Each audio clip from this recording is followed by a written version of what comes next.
മൂന്നാമത്തെ ബൂത്ത് ഉണ്ണിസാറിന്റെ മുഖത്തൊരു ചിരി. അതാണ് മൂന്നാമത്തെ ബൂത്ത് എന്ന് പറഞ്ഞാൽ aided upper primary school Kalpathi തന്നെയാണ്. 765 വോട്ടുകൾ പോൾ ചെയ്തിട്ടുണ്ട്. കഴിഞ്ഞ തവണ അവിടെ എൻഡിഎയുടെ ഭൂരിപക്ഷം നോക്കൂ. അവിടെ എൻഡിഎ 244 വോട്ട് നേടിയപ്പോൾ 100 കടക്കാൻ പോലും UDFന് കഴിഞ്ഞു. അതായത് മൂന്നാമത്തെ ബൂത്തിൽ തുടങ്ങും തേരോട്ടം. അല്ല, ഞാൻ ഈ BJPക്ക് വേണ്ടി പറയുന്നതായിട്ട് നാട്ടുകാർക്ക് തോന്നുന്നു. താങ്കൾ സത്യം BJPക്ക് ഒപ്പമാണെന്നൊന്നും ഞാൻ പറഞ്ഞിട്ടില്ല. വസ്തുത മാത്രമേ നമ്മൾ പറയുള്ളൂ. അങ്ങനെ തോന്നത്തേ വസ്തുതാപരമായിട്ടേ പറയത്തുള്ളൂ. നോക്കൂ, നമ്മൾ അവിടെ വിജയിച്ചു വരുന്ന സാധ്യതയുള്ളത് ആർക്കേ എന്നുള്ളതാണ് നമ്മുടെ മുന്നിൽ. ഇടയ്ക്കിടയ്ക്ക് സാധ്യത ഒന്ന് പറഞ്ഞാൽ മതി.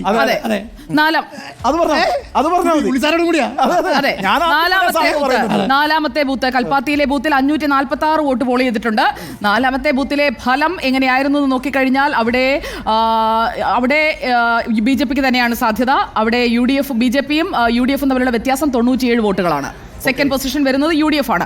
അങ്ങനെ മാറി മാറി വരുന്നത് നമ്മൾ 2021-ലെയും 2024-ലെയും കണക്ക് വെച്ച് പറയും.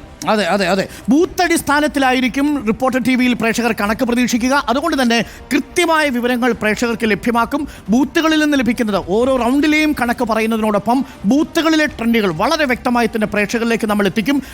UDFിനോടൊപ്പം നിന്ന ബൂത്തുകൾ തിരിച്ചു പോയിട്ടുണ്ടോ, LDFിനോടൊപ്പം നിന്ന ബൂത്തുകളുണ്ടോ, NDയോടൊപ്പം നിന്ന ബൂത്തുകളിൽ കാര്യമായി ഇടിവ് സംഭവിച്ചിട്ടുണ്ടോ തുടങ്ങിയ വിവരങ്ങൾ കൃത്യമായും വസ്തുതാപരമായും മായം ചേർക്കാതെ പ്രേക്ഷകരിലേക്ക് നമ്മളെത്തും. നമ്മളൊരു വ്യാജ കണക്കും അവിടെ ഉണ്ടാക്കില്ല, വ്യാജ വോട്ടർമാരെ ചേർത്തതുപോലെ. അതെ അതെ, വ്യാജം എന്ന് പറയുന്നത് നമ്മുടെ നിഘണ്ടുവിലേ ഇല്ല.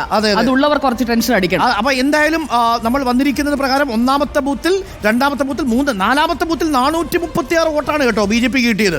അവിടെ CPM-ന് കിട്ടിയത് കഴിഞ്ഞ തവണ പാർലമെന്റ് 38. പാർലമെന്റ് കണക്കുണ്ട്. പാർലമെന്റ് 38.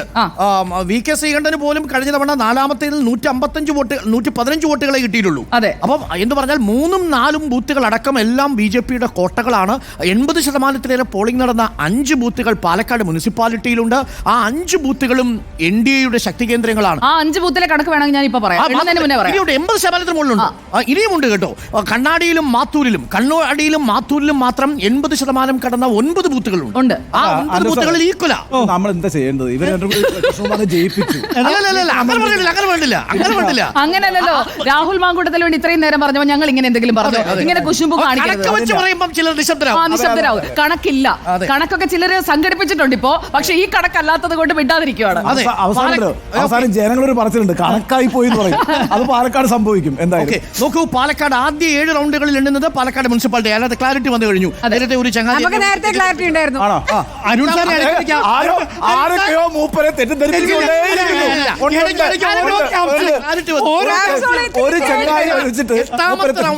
എട്ടാമത്തെ റൗണ്ട് വരുമ്പോൾ, അതായത് 7 റൗണ്ടുകൾ പൂർണ്ണമായും മുനിസിപ്പാലിറ്റി, 8ാമത്തെ റൗണ്ടിലെ ആദ്യത്തെ 6 ബൂത്തുകളും മുനിസിപ്പാലിറ്റി. അത് കഴിഞ്ഞാൽ 8 ബൂത്തുകൾ 8ാമത്തെ റൗണ്ടിൽ പിരായിരി പഞ്ചായത്തിലേക്ക്. നോക്കൂ, 7 റൗണ്ടുകളിൽ കഴിഞ്ഞ തവണ നേടിയത് 9630 വോട്ടുകളാണ് BJP. ഇത്തവണ 7 റൗണ്ടുകൾ കഴിയുമ്പോൾ അതേ നില ആവർത്തിക്കുമോ എന്നതാണ് ചോദ്യം. അത് കഴിഞ്ഞാൽ പിന്നെ പിരായിരിയിലേക്ക് വരും 8ാമത്തെ റൗണ്ട്. അവിടെ മുതലാണ് പിന്നീട് UDFന്റെ സ്വാധീന മേഖലയിൽ. ഞാൻ ഒരു കാര്യം കൂടി പറഞ്ഞോട്ടെ. അതായത് ബൂത്തുകളിൽ പോളിംഗ് ശതമാനം കുറഞ്ഞു എന്നുള്ളത് ആവറേജ് എടുക്കുമ്പോൾ കൃത്യമായി ശക്തി കേന്ദ്രങ്ങളിൽ ബൂത്തിൽ പോൾ ചെയ്യിപ്പിക്കാൻ കഴിഞ്ഞിട്ടുണ്ടോ UDFന് എന്നുള്ളൊരു ചോദ്യമുണ്ട്. ഇവിടെ ഒന്നാമത്തെ ബൂത്തിൽ, അതായത് UDFന് അഡ്വാൻറ്റേജ് കിട്ടേണ്ട ബൂത്താണല്ലോ, അവിടെ 586 വോട്ടുകൾ ഇത്തവണ പോൾ ചെയ്തിട്ടുണ്ട്.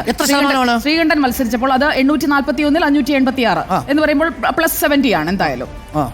പിന്നെ 531 ആയിരുന്നതാണ് 586 ഉയർന്നിരിക്കുന്നത്. അതായത് 55 വോട്ടുകൾ കൂടുതലായി പോൾ ചെയ്യിപ്പിക്കാൻ അവിടെ സാധിച്ചിട്ടുണ്ട്. ലോക്സഭാ തെരഞ്ഞെടുപ്പിനേക്കാൾ 55 വോട്ടുകൾ. അതാണ് പറഞ്ഞത് ആൻഡോ സാറേ, ഞങ്ങൾ വെറുതെ പറയില്ല, നമ്മൾ പഠിച്ച് കണക്കുമായിട്ടാണ് വന്നിരിക്കുന്നത്. 55 വോട്ട് ഒന്നാമത്തെ ബൂത്തിൽ കൂടിയിട്ടുണ്ട്.